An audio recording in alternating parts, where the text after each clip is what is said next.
Hey, how are you guys doing? How are you guys doing? Thank you so much for tuning into another awesome podcast episode here at Brian's Place. Y'all are something else. Um, 9 seasons in, 9 seasons in. Thank y'all so much for rocking and rolling with me. Um, some awesome things coming up, of course. This episode is titled Marriage Preparations. Marriage Preparations. As I'm sure by now most of you know, I am getting married real soon. Um, so definitely looking forward to walking into what God has ordained with the awesome, amazing Michelle Farrar. So I am grateful, soon to be Michelle Porter. So I am grateful. I'm grateful. I'm grateful. So, um, well, obviously, been in the time of a lot of preparing and just want to share with you some things, just about marriage preparations. And so, like when you think about you know, a lot of times people spend up to they spend months or even years preparing and planning for the wedding. That's a special day, and it's the wedding day is awesome, but at the end of the day, that's all it is a day.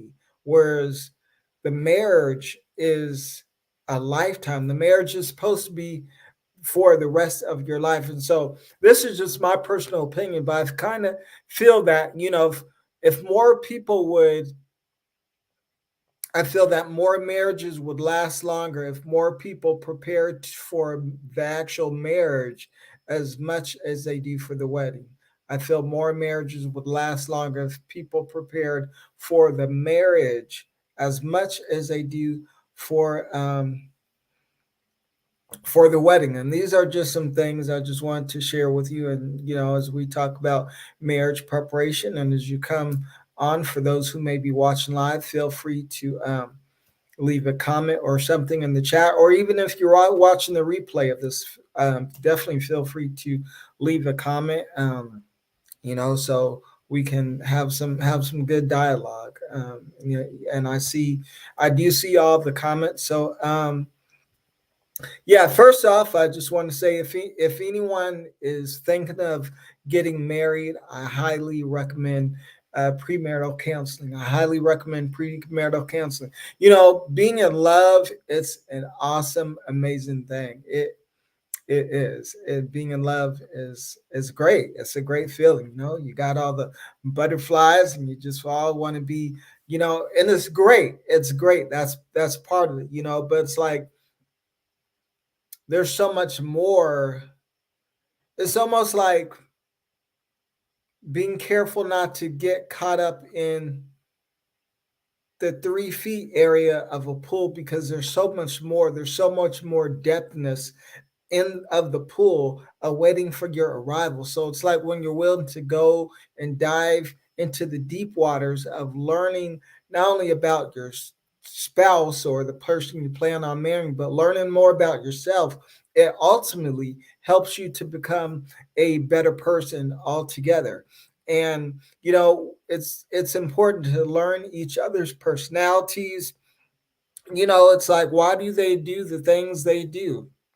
you know what about learning their triggers and past trauma? What about learning to love those inner broken places? And it's a lot. It goes much deeper than just, oh, I love this person, or in preparation for marriage. It's like it takes a lot of what's the word, excavating in marriage, or as you are preparing for marriage, I should say.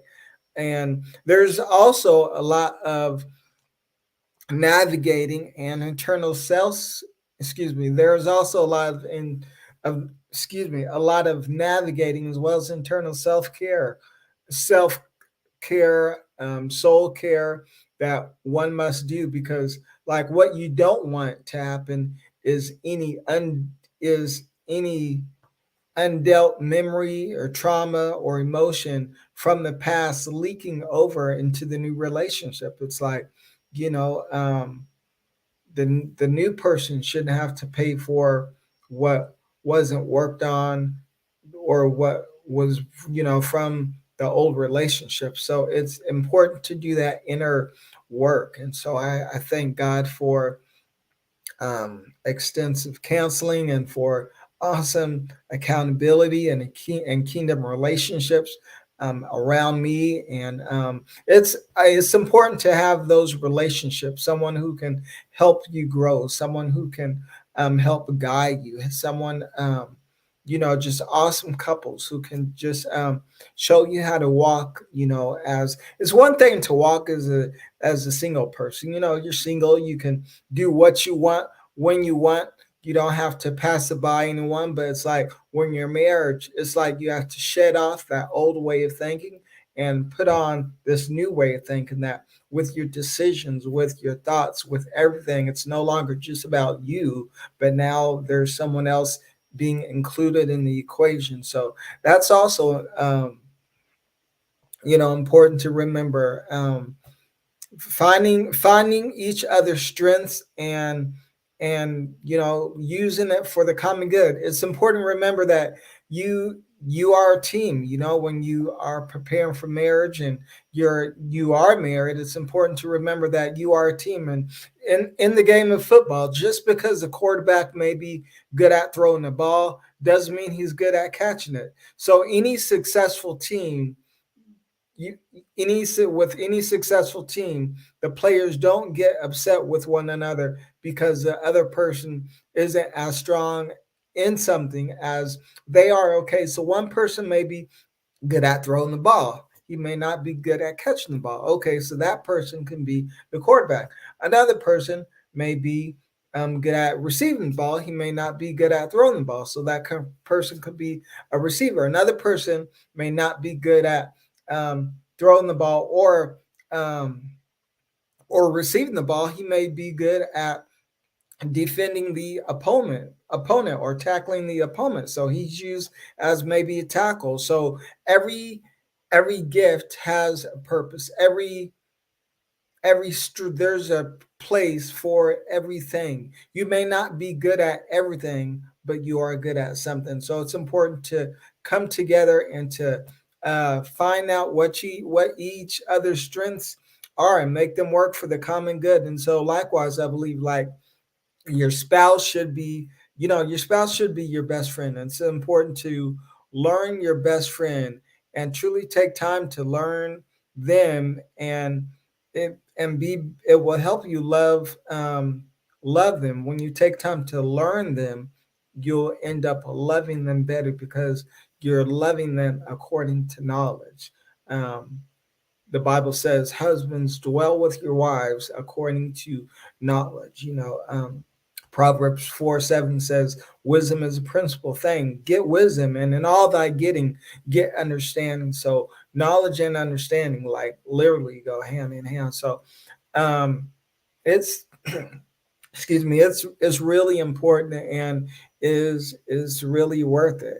And for those of you who may be standing around wishing, praying for the perfect mate, how about this? Start becoming the perfect mate. I believe that in the sense that we are magnets. So if you're watching this and if you always find yourself in a relationship where the other person is like doing you dirty and you keep on, ended up in these relationships, well, if you take a step back and look at it, the common uh, equation in all these relationships is you. So, it may not be the other person. It's like it may be you. So self work is essential. I've definitely been learning a lot, and am still learning a lot, and I'm grateful for the opportunity to dig within myself and to deal with those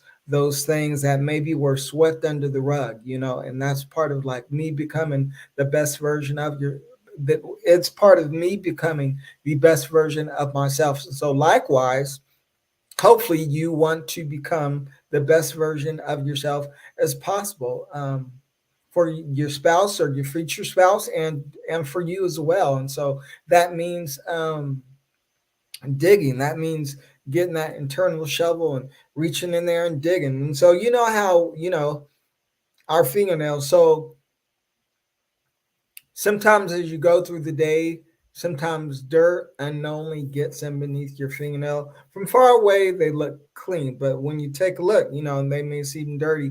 And so likewise, it's important to clean them. And so likewise, without you knowing it, there may be certain things from past relationships, maybe traumas, maybe from something that you grew up in, or a certain way of doing things, or something that may have attached itself into your behavior. So now you're doing something, may not know why, but it's attached itself to you. So it's important to do like an internal spring cleaning. It's really important to again,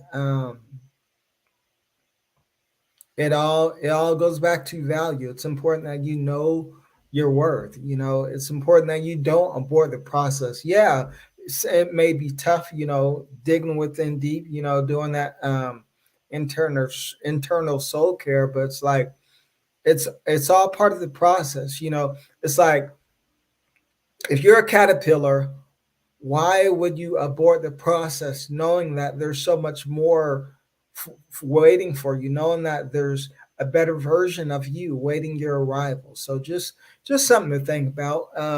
Marriage preparation. And also it's important to learn one another's love language.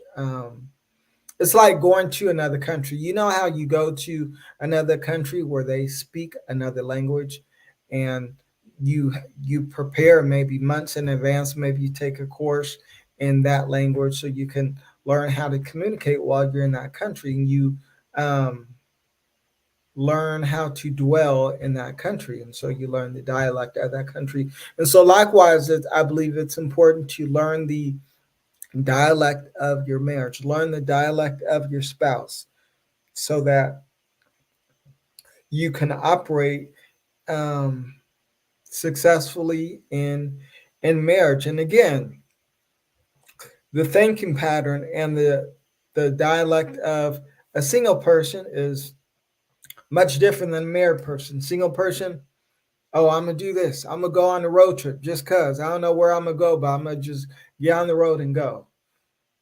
Oh, I'm gonna go to the buffet. I'm gonna do this. I'm gonna do that. And so with a married person, it's like again, must be inclusive of your spouse, and you must be mindful that it's not about you. That your decisions don't just affect you; they affect the other person as well. And so, just wanted to share a few things with you. I know this is not like anything long or drawn out, but I pray that in some way it is blessing someone.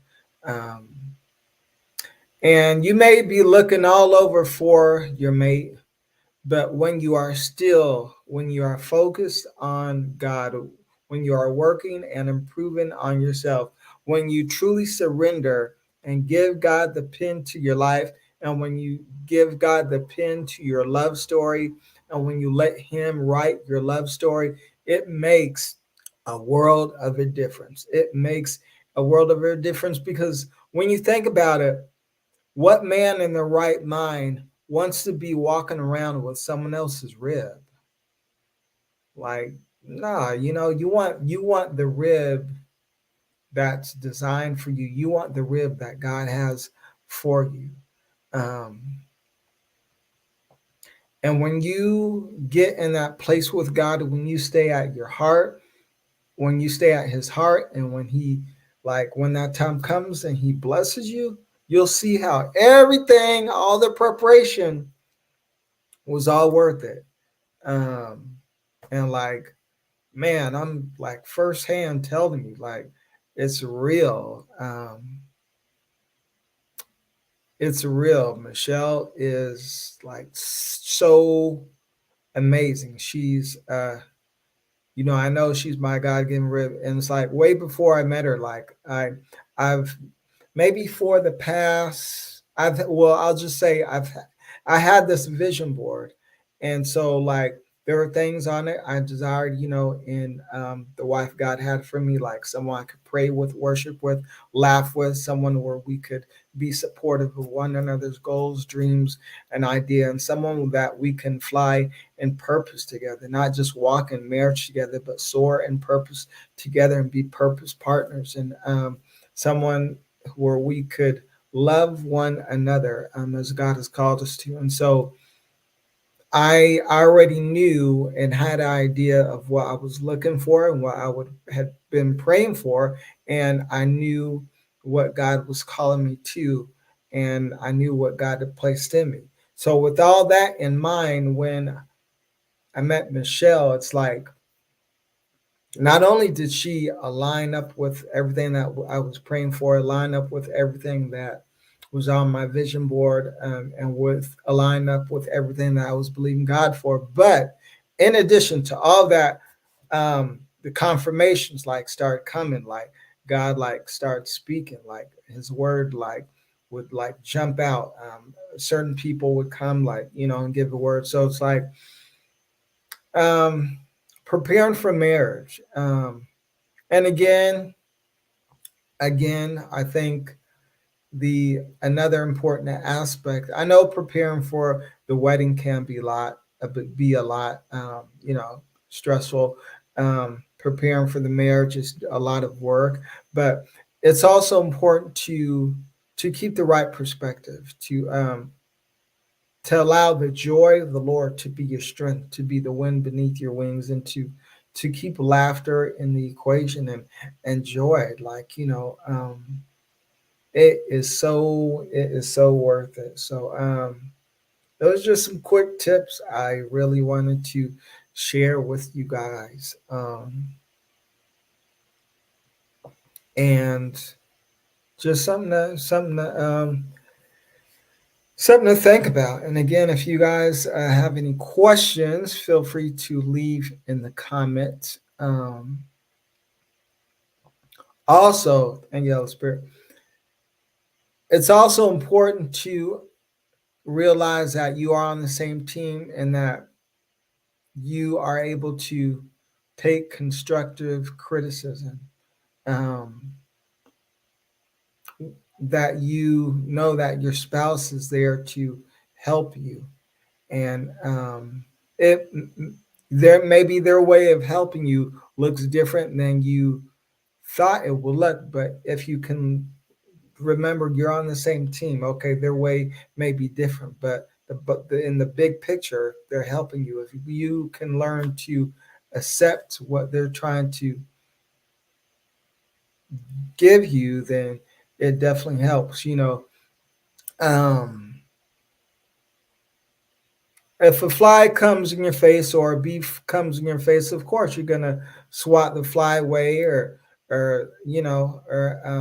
yeah, try to swat it away. But it's like when something foreign comes, it's so important that you don't, especially if it may be foreign to you, like help from your spouse. It's important that you don't swat it away just because it may look like something you're not used to. But if you allow yourself to take the time to gain understanding, okay, what is this that's coming towards me? It may be foreign to me, but it could be good for me. So if you again realize that it's coming from a good, your spouse, and it's to help you in spite of how it may appear to you. There's, if you can realize there's treasure, there's awesomeness in whatever it is, then it definitely helps. And know that you have one another's best interests in mind, and just, of course, the most important thing is to not only let God be in your marriage, I mean, it is His covenant, but allow God to be in your thoughts, allow God to be in your preparation. The Bible says, for A man plans his way, but the Lord directs his steps. Allow the Lord to lead you, because your spouse is God's child.